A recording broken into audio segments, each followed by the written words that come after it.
Hi everyone, Mike Frayne here, just doing another video. So this is the first video in my Behind the Bullshit series. Now it's a concept I'm working on. I was planning on doing like a full release of videos, but I just had a call today from my lettings agent today, so I just thought I'd share the story. So one of the most common things you might hear is people saying paying a lettings agent is a waste of money. Now for me that's complete bullshit. Obviously it depends on where your properties are, how many you've got, etc. But there's a real value in having a really good agent. So to give you the background, I've just been on holiday for a month, having a great time in Australia. During that time, I didn't really get any phone calls from any of my agents or any of my builders about any issues about any of the existing properties or projects that are going on. So obviously I'm thinking that everything is just going to plan. Today I have a sync up with one of my agents who then tells me that one of the couples in one of the properties have had a huge row.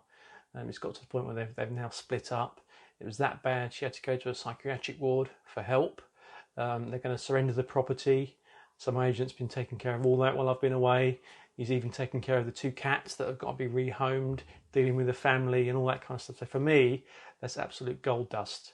And I'm quite happy to pay my agent the 10% he earns for that privilege.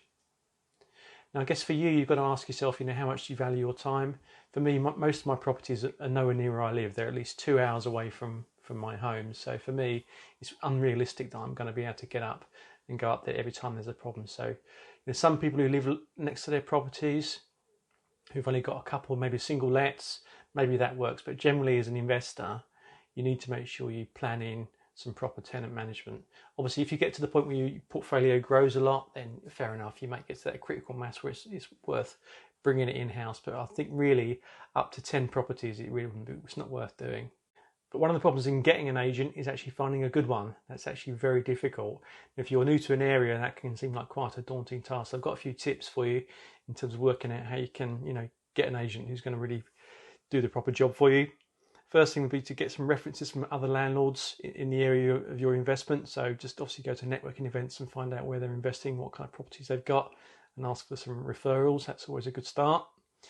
Once you do get down to a short list, you need to then start asking them a few questions, such as, what kind of properties do you manage? How do you try and match the tenant profiles? This is really important for HMOs. There's no point putting an older person in their 60s in the HMO with 2 25-year-olds who are going to be going out and making lots of noise. So agents that take the time to try and match the tenants are really important as well. Also, in terms of their fee structures, obviously these days the fee structures are changing quite a bit. So just make sure you're clear on what those fees actually are.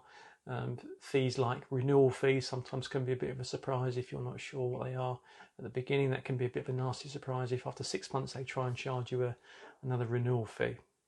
Another one really is how often do they inspect the properties. Now, some agents are really good at doing that, making sure the tenants are keeping the property nice and clean and tidy.